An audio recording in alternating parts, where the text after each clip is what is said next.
Hi, good afternoon. How's everybody today? I hope you're all okay and you're staying safe and well.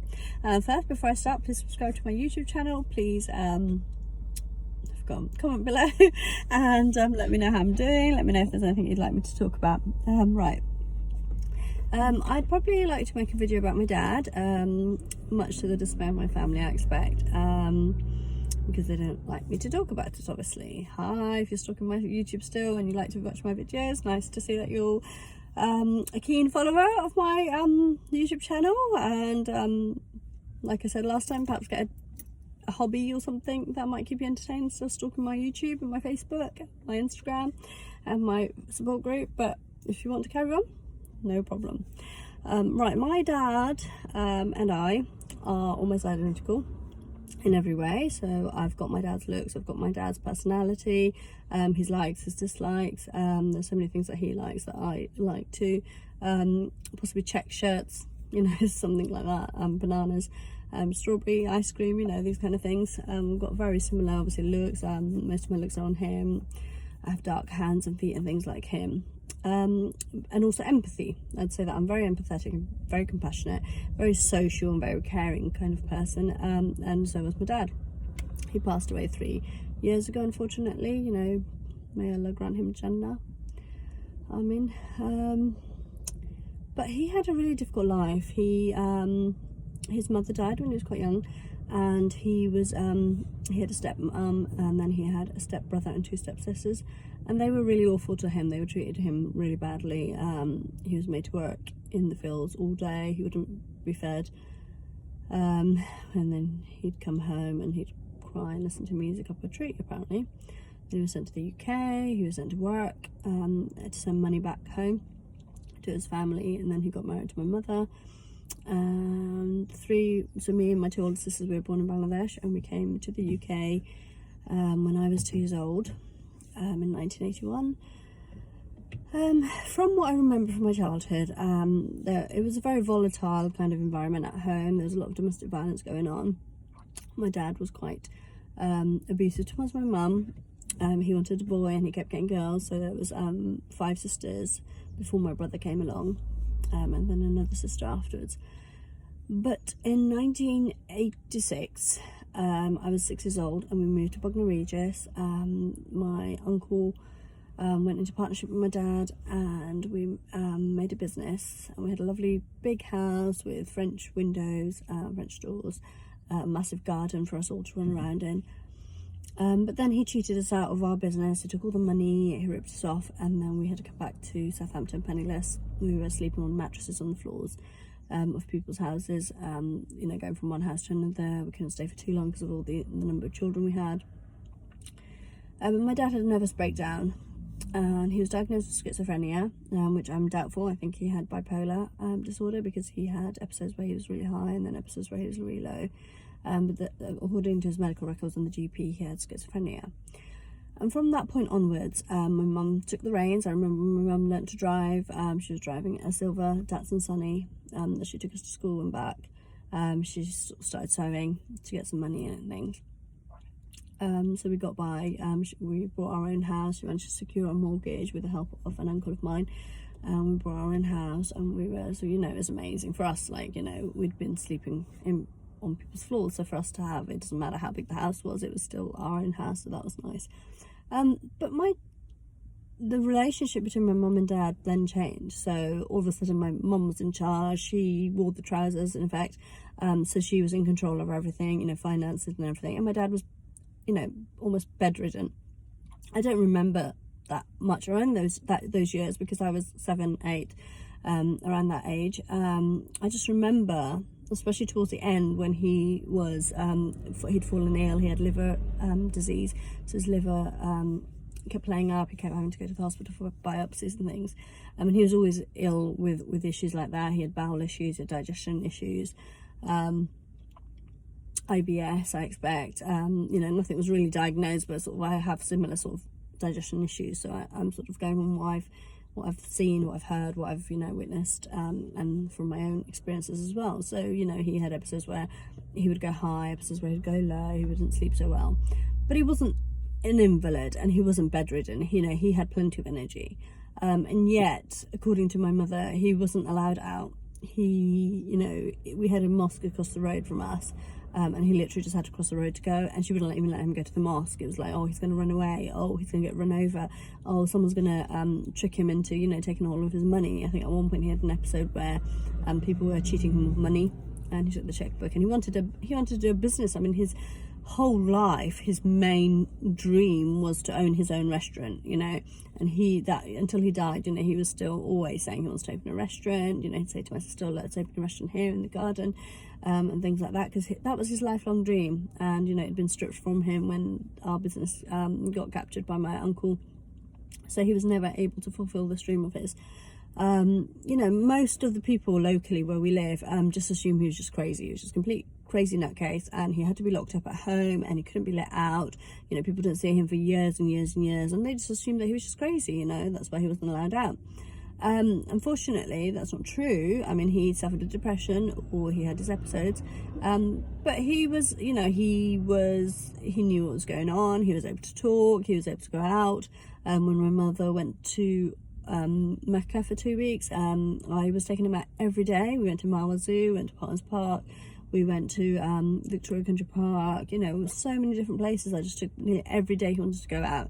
I mean, I couldn't keep up. I didn't have the energy to take him every day. You know, if I didn't turn up by 10 o'clock, he'd be phoning me saying, where are you? You know, we're not going out today.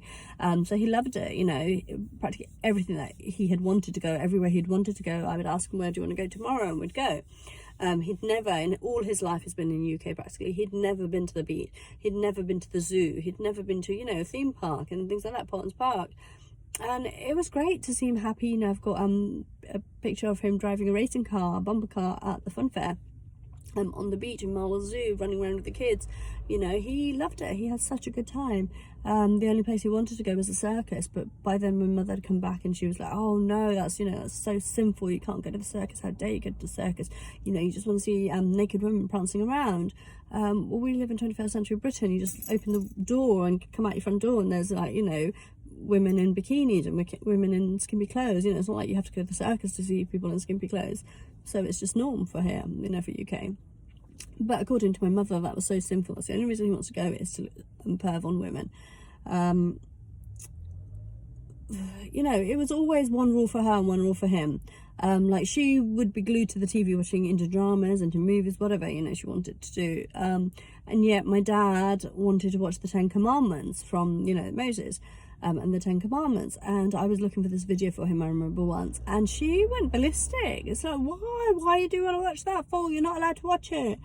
And I'd be like, what's wrong with that? It's just the 10 Commandments. You know, he obviously used to love watching that at one point, and he just remembers it and he wants to watch it again. What's wrong with that? And she just would not let him. And it was like, no matter what he did, day in, day out, constant. You know, if you woke up, why are you waking up for? If you go to sleep, why are you going to sleep for? If you ate, why are you eating? If he doesn't eat, why are you not eating? Literally, the man could not do anything without having her at him 24/7. And he was always the butt of her jokes, no matter what happened. You know, if we had visitors coming in, he wasn't allowed to come and sit with the visitors. He wasn't allowed to come and talk with the visitors. She had to be centre of attention. She had to have all the, you know, the visitors talking to her and giving her attention. If he came into the room, it'd be like, go away, you know, why are you here for? Go in the other room, and you shouldn't be here. Why are you disturbing them? Why are you annoying them? You know, you're just going to annoy them. And he just wanted to talk to people. You know, he was locked. In effect, it was like a jail. He was locked in at home 24/7. He wasn't allowed to go anywhere. He wasn't allowed to do anything. He wasn't allowed to talk to anybody.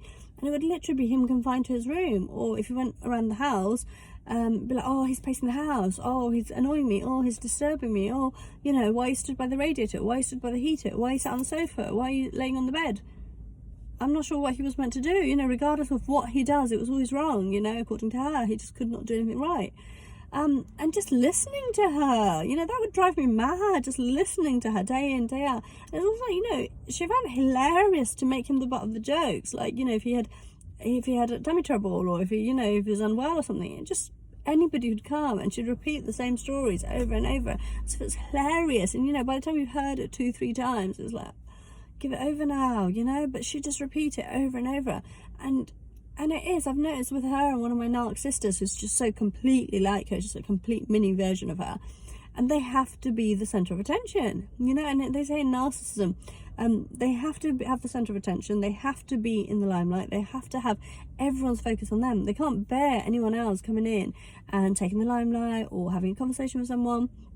I remember, you know, after my dad passed away, we had like a get-together at my mum's house one evening, and some visitors came, some friends sort of, you know, people, some girls that knew me and my sister and stuff, and sort of family-wise, we were friends with their family, they were friends with our family. And two of the sisters came, and I had not long had my baby, so he was about 3-4 months old.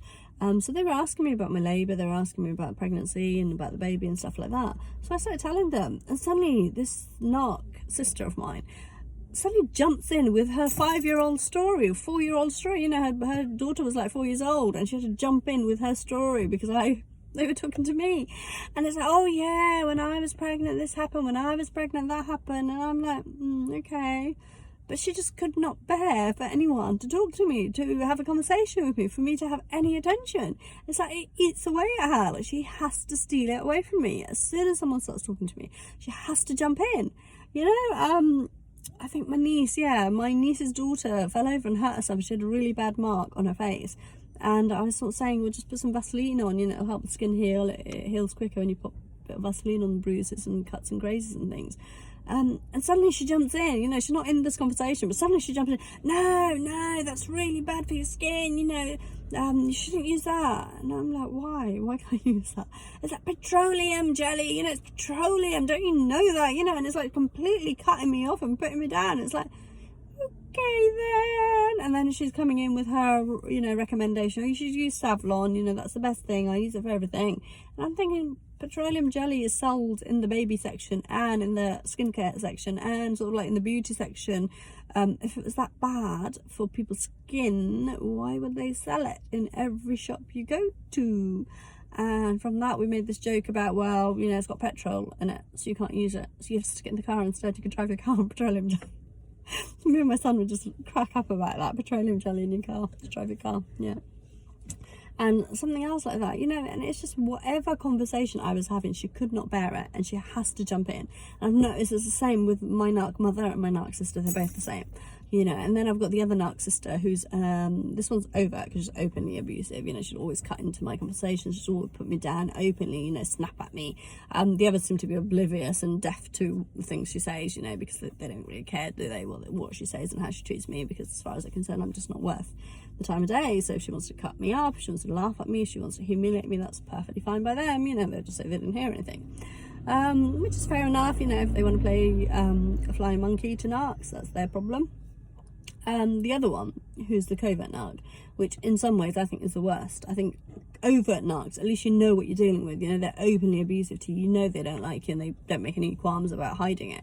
It's the covert ones that you have to watch, and I've noticed at least 2 people in my family who are covert narcs, not to mention my covert narc ex-husband. But they are just so manipulative and so vindictive. You know, I had no idea until last year that this covert narc sister of mine absolutely hated me. And the same with the other member, who I won't say who it is because then it's obvious who it is. I just had no idea. And the ironic thing is that a few years ago I had these fortune tellers who actually told me that there were 2 members of my family, female members of my family, who absolutely hated me. But to my face, they acted like they loved me. You know, I wouldn't know to my face because they acted like they liked me, but actually they absolutely hate me. And it wasn't until this incident happened last year that I just realised who those 2 are. It's just so, you know, it was so obvious at that point who those 2 are. And I'd been racking my brain, and they were probably the last 2 I would have thought of. But this covert sister of mine, gosh, you know, I think I've mentioned it before in one of my emails, one of my YouTube videos, about the email she sent me. You know, I'm a snake, I'm going to die a horrible death, my older 2 children can't stand me, my younger 2 are doomed, you know, because they've got no choice but to stay with me, you know. My son who's studying A-level psychology needs to use me as his case study because I'm just completely crazy and completely nuts. What else? Oh, I just spout venom, and, you know, gosh, some lovely things like that.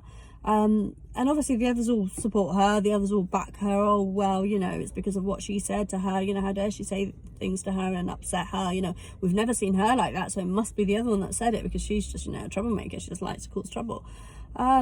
yeah, so that was nice. Okay, right, I'm gonna sign out. Have a lovely day, take care, stay safe, enjoy the sunshine if you've got any, and I'll speak to you soon. Don't forget to subscribe to my YouTube channel. Thank you, bye.